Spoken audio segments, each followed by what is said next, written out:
Padang gurun bagi orang fasik malapetaka, tapi padang gurun bagi orang benar pembelaan pemeliharaan Tuhan.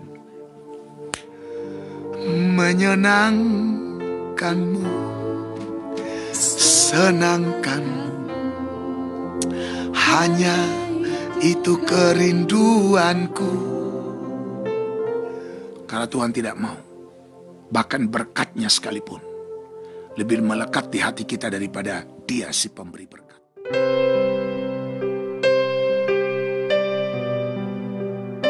Ada 3 hal yang kita harus waspadai agar kita berbuah lebat di dalam Tuhan. Ada 3 hal sekali lagi yang kita harus waspadai. Yang pertama adalah kedangkalan kita akan firman, ketidakpahaman kita akan firman, ketidakmengertian kita akan kebenaran. Nah, yang kedua kita sering dengar, waspada dengan hati yang membatu, hati yang berbatu-batu ya. Jadi hati yang membatu juga kita sering dengar, itu bicara tentang hati kita yang tidak siap dikoreksi Tuhan, hati kita yang tidak siap diperbaiki Tuhan, hati kita yang tidak siap disucikan. Kita nggak mau menerima firman penyucian itu, kita nggak bersedia mencuci pakaian kita, saudaraku. Atau dengan kata lain, kita menolak hidup dalam kekudusan. Lalu yang ketiga, saudaraku yang kasih dalam Tuhan, haleluya, ya, tipu daya kekayaan. Haleluya. Nah, ini tipu daya kekayaan ini digambarkan, saudara, yang dikasih oleh Tuhan seperti benih yang jatuh di tempat semak duri. Lalu dalam Matius pasal 13 ayat yang ke-22, coba dibaca dulu sampai ya ayat 22. Yang ditaburkan di tengah semak duri ialah ya, orang yang mendengar firman itu. Orang yang mendengar firman itu. Terus? Lalu kekhawatiran dunia ini dan tipu daya kekayaan menghimpit firman itu. Iya. Lalu kekhawatiran dunia. Kekhawatiran dunia. Bicara tentang kekhawatiran dunia ini, khawatir dalam hal penghidupan, kebutuhan kehidupan secara dunia. Kebutuhan jasmani. Ini menjadi hal yang sangat mengkhawatirkan bagi orang yang menerima firman, yang digambarkan seperti menerima firman tetapi di tengah semak duri. Jadi yang membuat firman itu gagal berakar, tertanam, berakar, bertumbuh dan berbuah di hidup kita. Pertama, tanahnya kering. Kedua, tanahnya berbatu. Dan ketiga, tanahnya berumput duri. Nah, tanah berumput duri adalah gambaran tentang kehidupan orang Kristen yang selalu melulu hanya memikirkan kebutuhan lahiriahnya. Dan inilah yang mengkhawatirkan dirinya. Lalu tipu daya kekayaan. Sekali lagi, saudaraku yang dikasihi oleh Tuhan, dalam Yohanes pasal yang ke-6 ayat yang ke-27, Yesus berkata, bekerjalah bukan untuk makanan yang dapat binasa, melainkan untuk makanan yang bertahan sampai pada hidup yang kekal. Jangan lagi kita hanya fokus kepada apa yang kita butuhkan secara lahiriah. Nah, kalau Tuhan izinkan sekarang, kelaparan sudah ada di depan mata kita. Bahkan sebagian orang sudah banyak yang tidak makan lagi dengan normal. Ini semua atas seizin Tuhan, biar kita tahu bahwa manusia hidup bukan dari roti saja. Manusia hidup bukan hanya dari makanan saja dalam Ulangan 8 ayat yang ke-3. Tetapi dari perkataan yang keluar dari mulut Tuhan. Kita harus sadari ini. Makanya kita butuh hidup di padang gurun. Makanya dalam ayat yang ketiga, jadi ia merendahkan hatimu, membiarkan engkau lapar. Jadi ada masa Tuhan biarkan kita lapar. Tujuannya merendahkan hati. Dan hanya memberi kita makan manna, firman, yang tidak kau kenal, juga tidak dikenal oleh nenek moyangmu, untuk membuat engkau mengerti bahwa manusia hidup bukan dari roti saja, kebutuhan-kebutuhan lahiriah. Bahwa kita hidup tidak boleh hanya memikirkan dan mengkhawatirkan penghidupan duniawi kita. Tuhan izinkan, makanya Tuhan izinkan sekarang semua terjadi seperti ini. Sama seperti orang Israel. Sengaja Tuhan izinkan, Tuhan bawa lewat dari padang gurun, walaupun ada jalan Filistin yang lebih dekat, yang boleh dikatakan lebih nyaman untuk sampai di tanah perjanjian. Tapi dalam ayat 2 memang sengaja Tuhan bawa mereka dari padang gurun itu.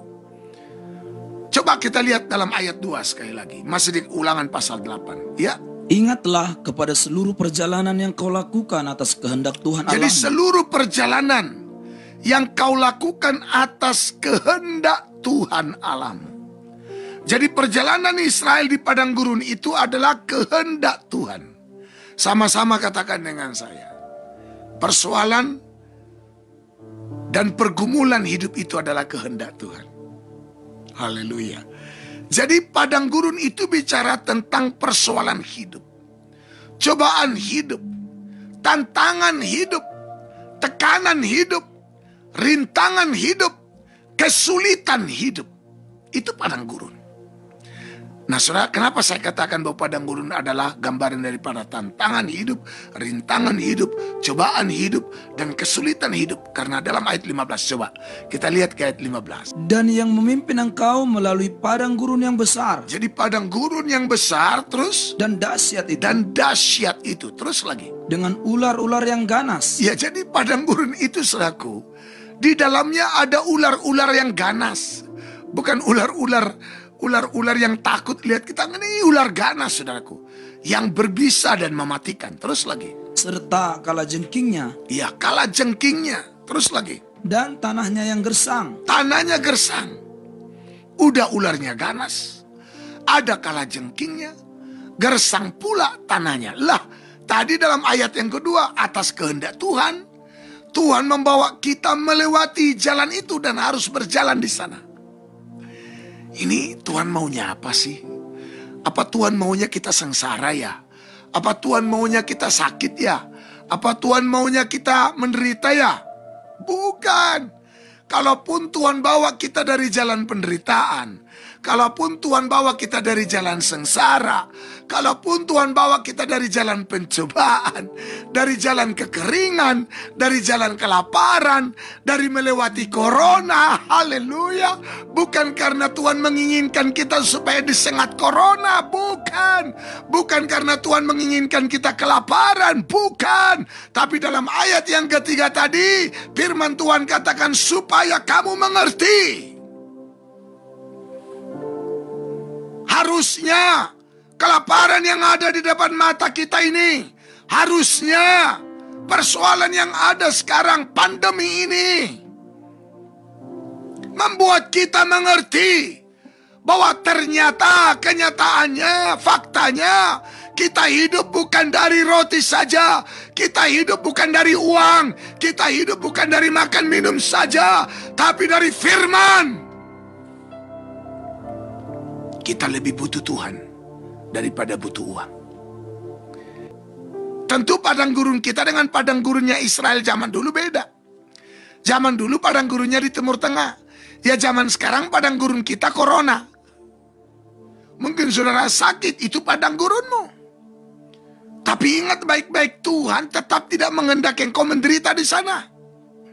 Walaupun Tuhan bawa engkau dari jalan penderitaan, ingat, Tuhan tidak menghendaki engkau menderita di jalan penderitaan itu.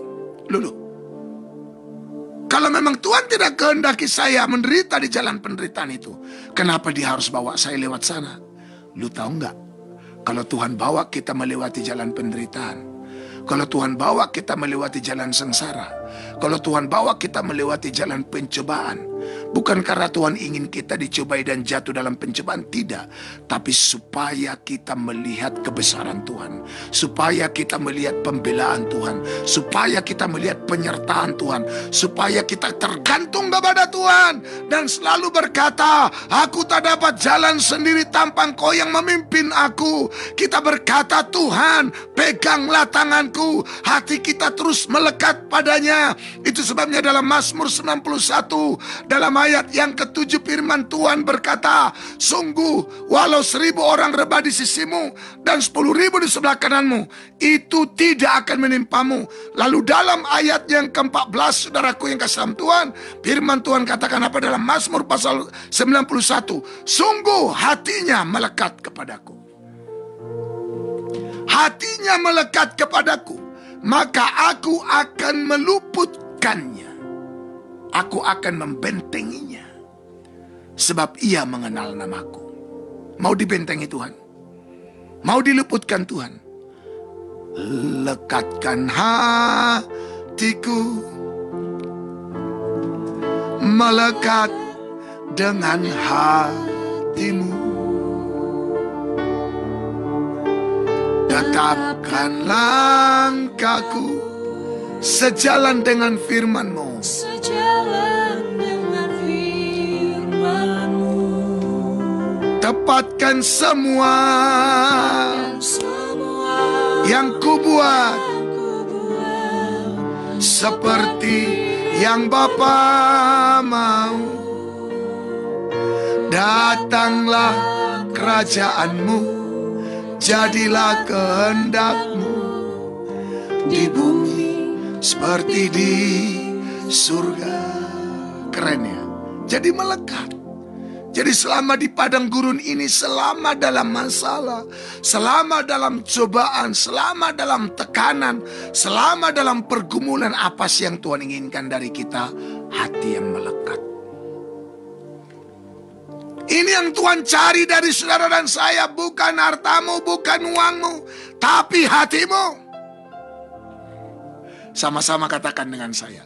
Orang yang hatinya melekat pada Tuhan adalah orang yang sadar bahwa hidupnya tidak lagi hanya tergantung kepada apa yang menjadi kebutuhan sehari-hari, tetapi perkataan Tuhan. Padang gurun bagi orang fasik malapetaka, tapi padang gurun bagi orang benar pembelaan pemeliharaan Tuhan. Haleluya! Kapan lagi Tuhan mau demonstrasikan kuasanya kalau tidak di masa-masa sulit hidup kita? Bagi kita corona, kelaparan, PHK, terancam makan minum, itu malah justru kesempatan melihat mujizat.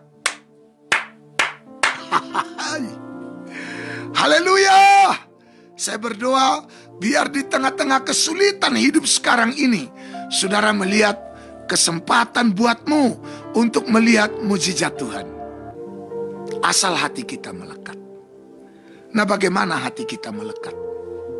Nah, waspada tipu daya kekayaan. Mengapa?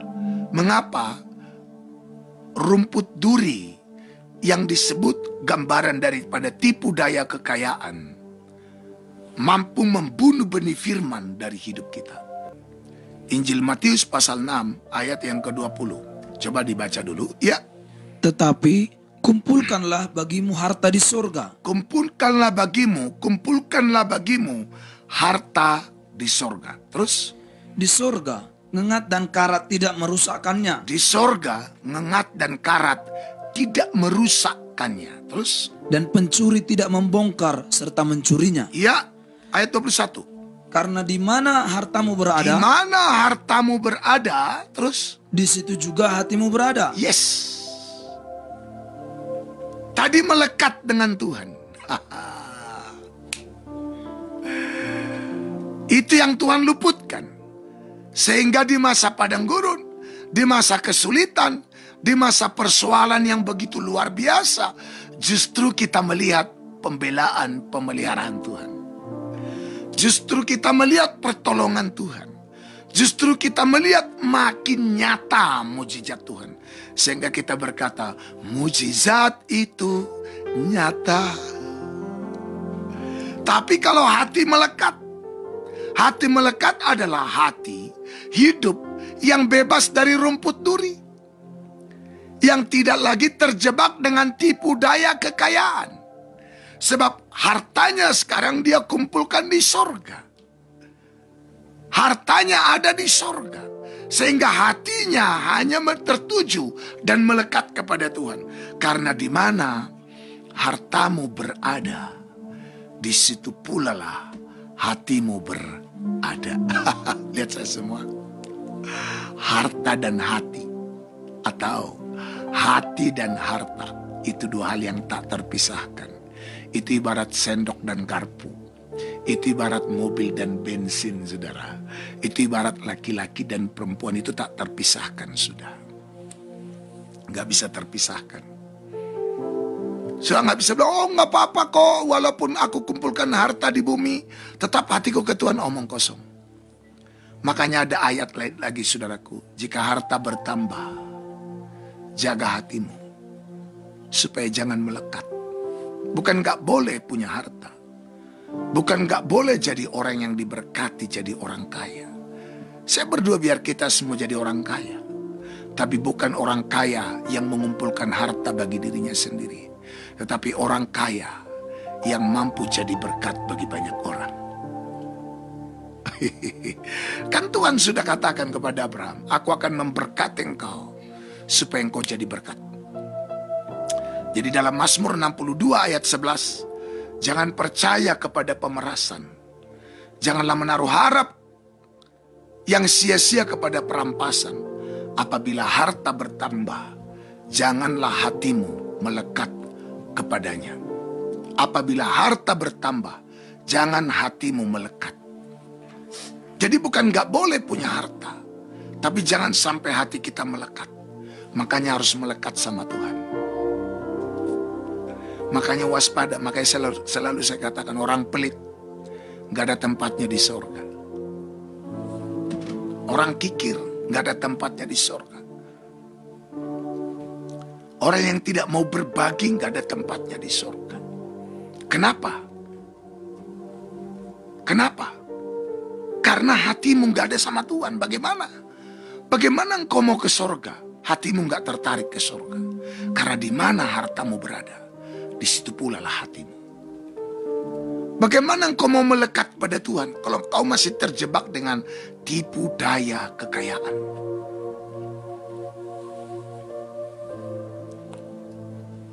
Yang paling utama di hidup orang ini adalah bagaimana supaya jadi orang kaya. Ya itu ya. Bahaya loh saudaraku. Padahal sebenarnya Tuhan mau kita diberkati. Tuhan mau kita kok jadi orang yang diberkati, jadi kaya yang berpengaruh di dunia ini. Tapi bukan dengan cara daging, bukan dengan cara dunia, tapi dengan caranya Tuhan, gitu loh. Makanya ada ayat berkata ada banyak orang menyebar hartanya tapi makin bertambah kaya. Tapi ada orang yang menghemat secara luar biasa tapi semakin berkekurangan. Amsal 11 ayat 24. Saudara, kalau mau jadi orang kaya, sebarlah hartamu. Artinya mudahlah memberi, murah hatilah. Engkau akan lihat Tuhan akan semakin limpahkan. Bahkan Amsal berkata lagi, siapa yang menaruh belas kasihan kepada orang lemah, sama dengan memiutangi Tuhan. Sekali lagi, siapa yang menaruh belas kasihan kepada orang lemah, sama dengan memiutangi Tuhan. Tuhan gak mau dipiutangi. Amsal 19 ayat yang ke-17. Jadi ini kita lakukan juga bukan mau bisnis sama Tuhan ya. Oh kalau begitu ayo kita kayak yatim piatu yuk. Ayo kita ke pinggir jalan yuk. Biar nanti Tuhan balas. Kita lakukan itu karena cinta. Kita lakukan itu karena mengasihi Tuhan. Karena mencintai firman. Jadi kita bukan mau berbisnis dengan Tuhan. Kita memberi 1/10, memberi korban sulung bukan karena kita mau berbisnis dengan Tuhan. Tuhan lihat hati kita. Kita lakukan itu karena kita belajar taat pada Tuhan. Belajar mengikuti firman-Nya karena kita tahu mengikuti firman dengan cinta itu menyenangkan hati Tuhan. Mau melekat hatinya pada Tuhan, waspada tanah rumput duri. Artinya apa? Waspada hidup yang terjebak dengan tipu daya kekayaan. Amsal 23 ayat yang keempat. Ya, Jangan bersusah payah untuk menjadi kaya. jangan bersusah payah untuk menjadi kaya. Tuh lihat. Jadi keinginan kaya itu kita buang. Tapi keinginan mengingini Tuhan, ayo pelihara, pupuk. Kita ini kebalik, saudara. Mengingini Tuhan kurang, tipis. Tapi mengingini dunia, mengingini kekayaan berat. Bahkan cari Tuhan untuk supaya jadi orang kaya. Putus. Bahkan doa puasa. Datang beribadah biar jadi orang kaya. Putus. Datang beribadah supaya bukan jadi orang kaya. Bukan untuk jadi orang kaya. Datang beribadah, memberi dan semua bukan supaya untuk diberkati. Tapi melakukan itu semua supaya Tuhan disenangkan. Kita datang beribadah karena merindukan pribadinya. Kita melakukan firman-Nya karena mencintainya. Kiranya saudara nangkap dan ngerti ini. Saya berharap saudara mengerti ini. Berapa banyak orang berdoa sebenarnya tujuannya bukan mau cari Tuhan, cuma mau cari berkat Tuhan.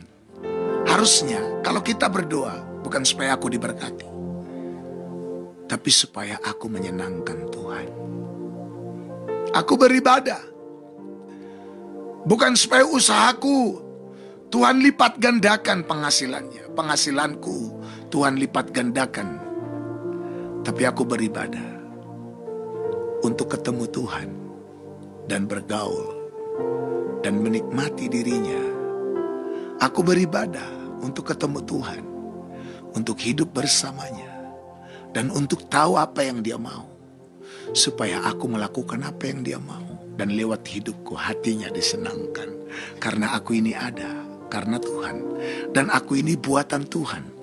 Dan karena aku ada karena Tuhan, aku ada karena buatan Tuhan. Berarti Tuhan buat aku untuk kepentingan Tuhan. Berarti kalau aku hidup, hidup untuk kepentingan Tuhan, bukan untuk kepentingan sendiri. Kalau udah kayak gitu model rohanimu, kalau sudah begitu imanmu sebagai orang Kristen, nih,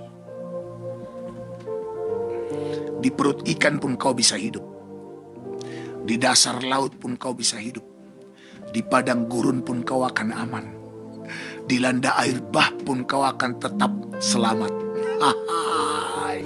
Menyenangkanmu, senangkanmu, hanya itu kerinduanku. Menyenangkanmu, senangkanmu Tuhan, hanya itu kerinduanku. Aduh, kalau kita sampai ke titik ini, kita akan nikmati Tuhan. Jadi membuat Tuhan itu nikmat, jadi kenikmatan buat kita. Jadi bukan berkatnya yang membuat kita mengikuti Dia, bukan jawaban doa itu, walaupun itu semua kita butuhkan, tetapi pribadinya. Itulah Tuhan, itu yang mau Tuhan, yang Tuhan mau dari hidup kita. Itu yang dimau Tuhan di hidup kita. Dalam itu Tuhan sering gak jawab doa saya. Tuhan sering tidak ikuti apa yang saya minta kepadanya. Bahkan terpaksa, seolah-olah saya didorong Tuhan bahkan untuk melepas apa yang sudah diberikannya, yaitu berkatnya. Tidak ada pilihan lain. Sampai terakhir saya berkata, aku siap.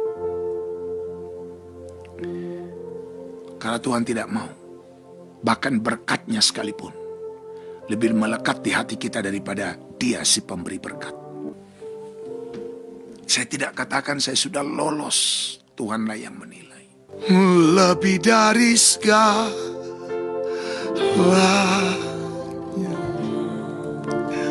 ku ingin Kau Tuhan,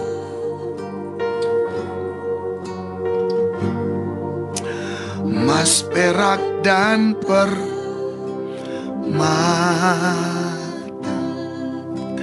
tiada artinya. Ku ingin lebih dekat, bersekutu denganmu. Jadikan ku hamba setia